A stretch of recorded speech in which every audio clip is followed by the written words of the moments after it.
Au nom du Père, du Fils, du Saint-Esprit. Amen.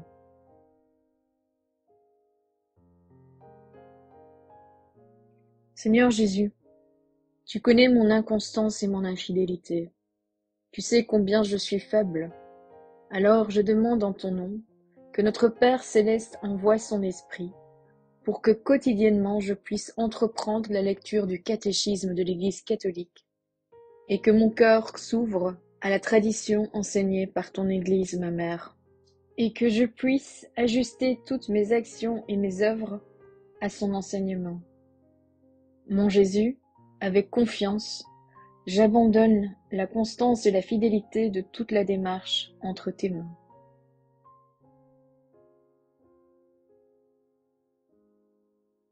Que Saint Michel Archange et mon ange gardien protègent et défendent chaque moment quotidien consacré à cette lecture. Maintenant, avec toi et par ta voix, disons, Notre Père, qui es aux cieux, que ton nom soit sanctifié, que ton règne vienne, que ta volonté soit faite sur la terre comme au ciel. Donne-nous aujourd'hui notre pain de ce jour. Pardonne-nous nos offenses, comme nous pardonnons aussi à ceux qui nous ont offensés. Et ne nous laisse pas entrer en tentation, mais délivre-nous du mal. Amen.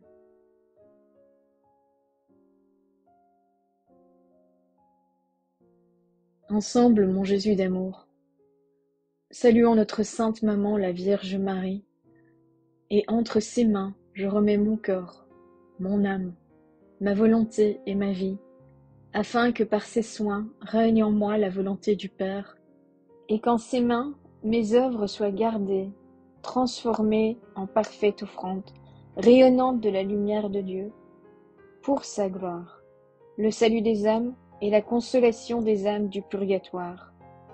Je te salue Marie, comblée de grâce, le Seigneur est avec toi. Tu es bénie entre toutes les femmes, et Jésus, le fruit de tes entrailles, est béni. Sainte Marie, Mère de Dieu, prie pour nous pauvres pécheurs, maintenant et à l'heure de notre mort. Amen. Je te salue Marie, comblée de grâce, le Seigneur est avec toi. Tu es bénie entre toutes les femmes, et Jésus, le fruit de tes entrailles, est béni. Sainte Marie, Mère de Dieu, prie pour nous pauvres pécheurs, maintenant et à l'heure de notre mort. Amen. Je te salue Marie, comblée de grâce, le Seigneur est avec toi. Tu es bénie entre toutes les femmes, et Jésus, le fruit de tes entrailles, est béni. Sainte Marie, Mère de Dieu, prie pour nous pauvres pécheurs, maintenant et à l'heure de notre mort. Amen.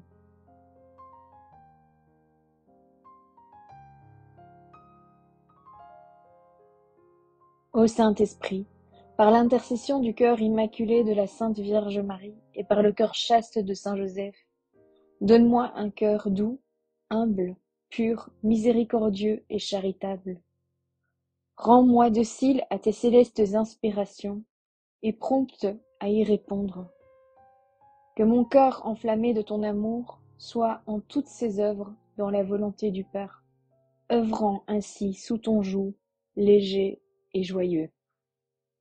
Père céleste, je fais ces demandes par les mérites, les œuvres et les souffrances de Jésus-Christ, ton Fils bien-aimé, en mon nom, au nom des âmes de ma famille, au nom des âmes de mes proches, au nom des âmes qui se sont recommandées à mes prières, au nom des âmes constituant ta Sainte Église, le pape, les cardinaux, les évêques, les prêtres, les religieux et religieuses, les laïcs, au nom des âmes qui ne te connaissent pas, des âmes des païens, des âmes des hérétiques, des âmes des apostats, des âmes froides, en tout temps, dans les siècles des siècles.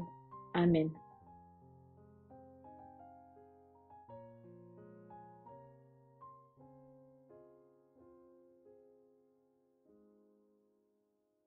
Deuxième point du guide de lecture du catéchisme de l'Église catholique.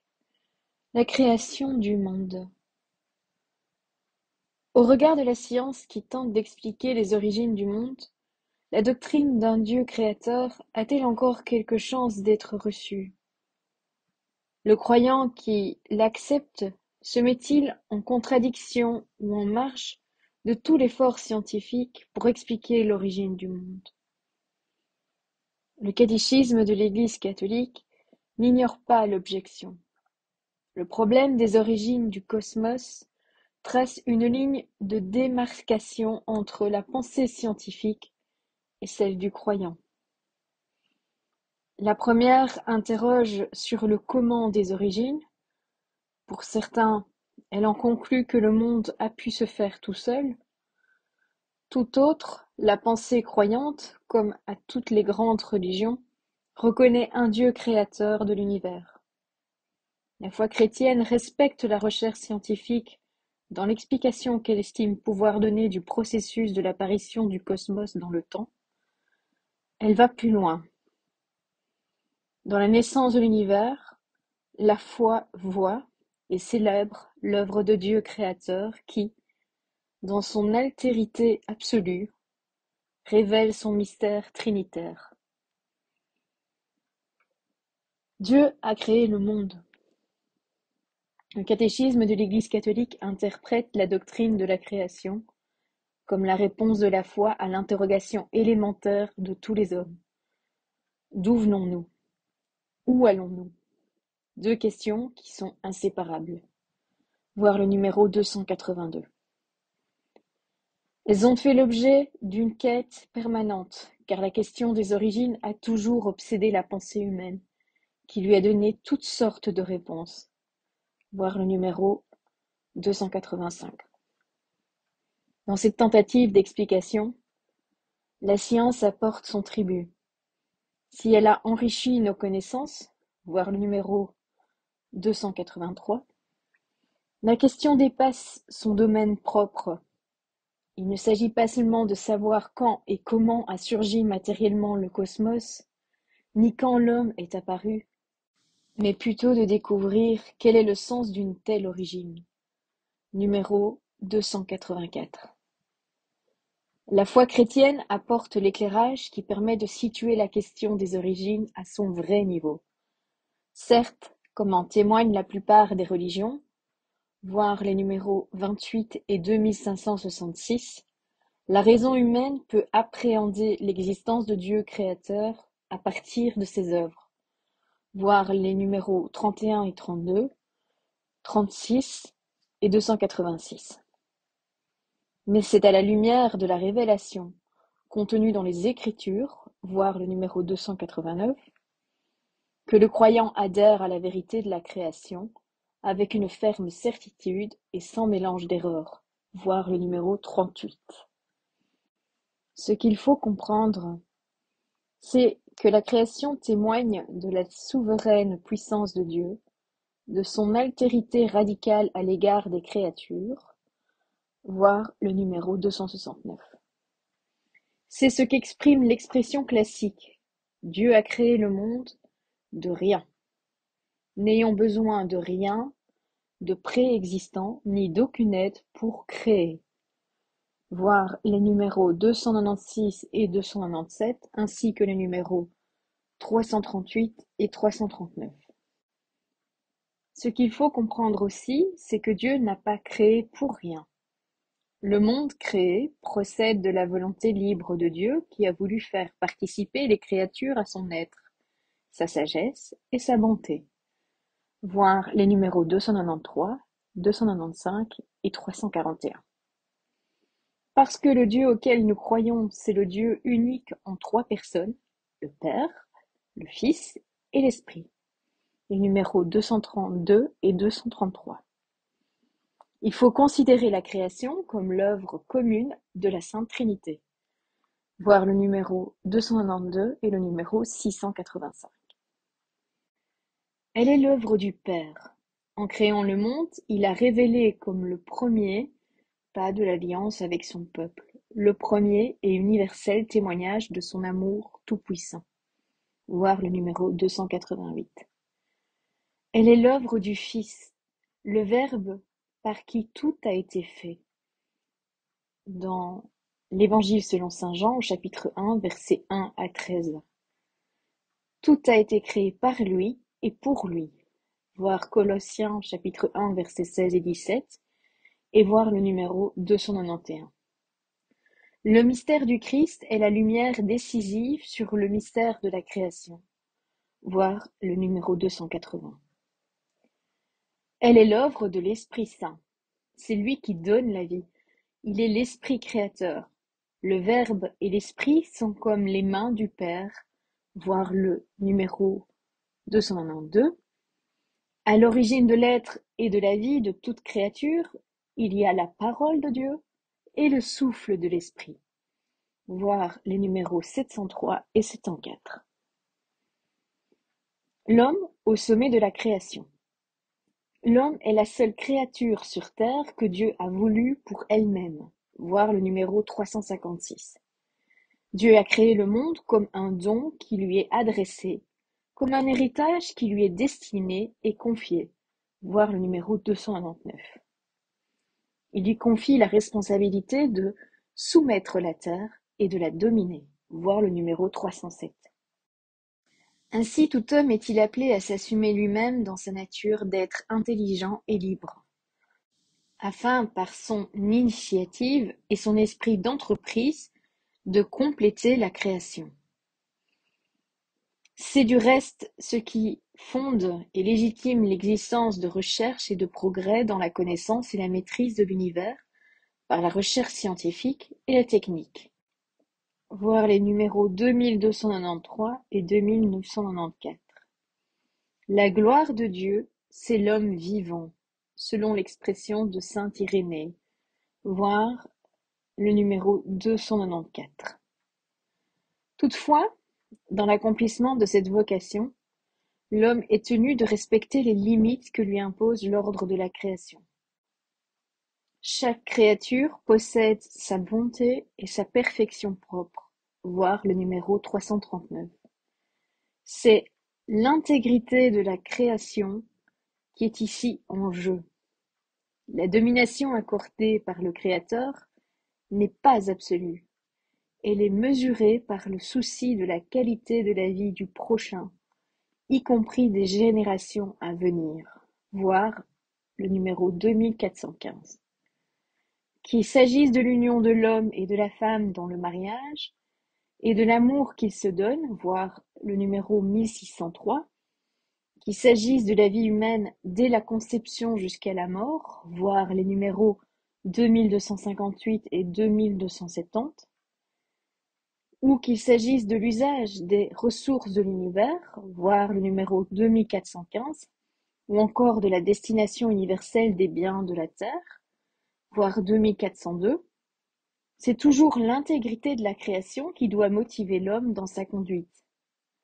Ainsi en est-il également du rapport de l'homme avec les animaux. Les numéros 2416 à 2418. C'est justement afin de conformer la conduite morale à l'ordre de la création que la loi naturelle est donnée à l'homme. Voir le numéro 1951. Elle n'est rien d'autre que la lumière de l'intelligence mise en nous par Dieu. Par elle, nous connaissons ce qu'il faut faire et ce qu'il faut éviter. Cette lumière, ou cette loi, Dieu l'a donnée à la création. Voir le numéro 1955. Prier le Dieu créateur. Le fidèle croyant ne se contente pas d'affirmer les certitudes de sa foi au Dieu créateur, il en fait l'objet de sa prière personnelle. Voir les numéros 2691 et 2699. Il les célèbre avec ses frères dans la communauté que rassemble la prière liturgique. Voir le numéro 2655. C'est d'abord à partir des réalités de la création que se vit la prière. Voir 2569. L'adoration est la première attitude de l'homme qui se reconnaît créature devant son Créateur. Voir le numéro 2628. Adorer Dieu, c'est le reconnaître comme Dieu, comme le Créateur et le Sauveur, le Seigneur et le Maître. Voir le numéro 2096.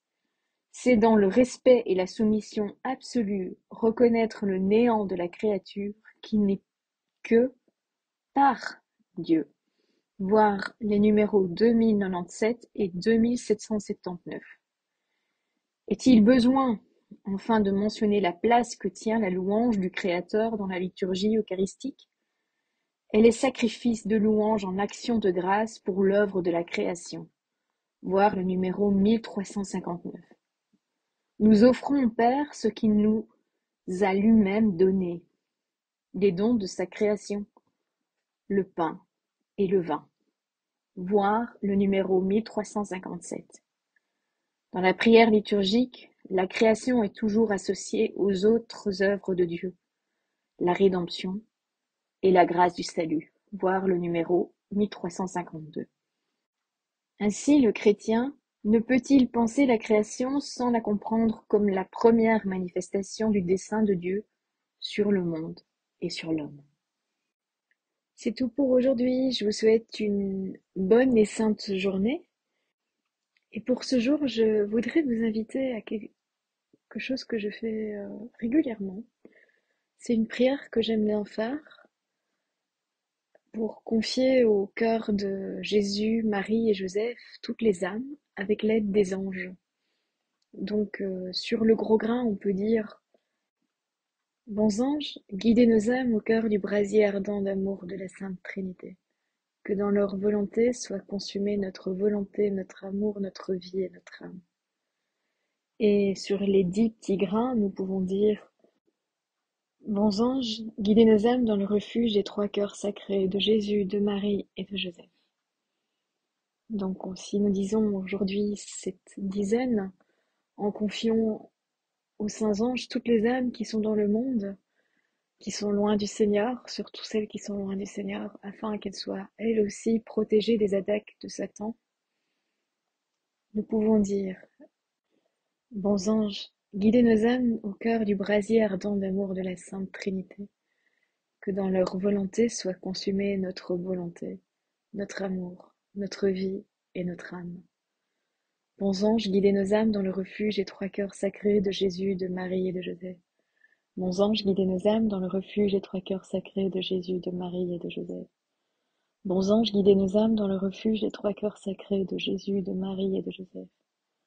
Bons anges, guidez nos âmes dans le refuge des 3 cœurs sacrés de Jésus, de Marie et de Joseph. Bons anges, guidez nos âmes dans le refuge des 3 cœurs sacrés de Jésus, de Marie et de Joseph. Bons anges, guidez nos âmes dans le refuge des 3 cœurs sacrés de Jésus, de Marie et de Joseph. Bons anges, guidez nos âmes dans le refuge des 3 cœurs sacrés de Jésus, de Marie et de Joseph. Bons anges, guidez nos âmes dans le refuge des 3 cœurs sacrés de Jésus, de Marie et de Joseph. Bons anges, guidez nos âmes dans le refuge des 3 cœurs sacrés de Jésus, de Marie et de Joseph.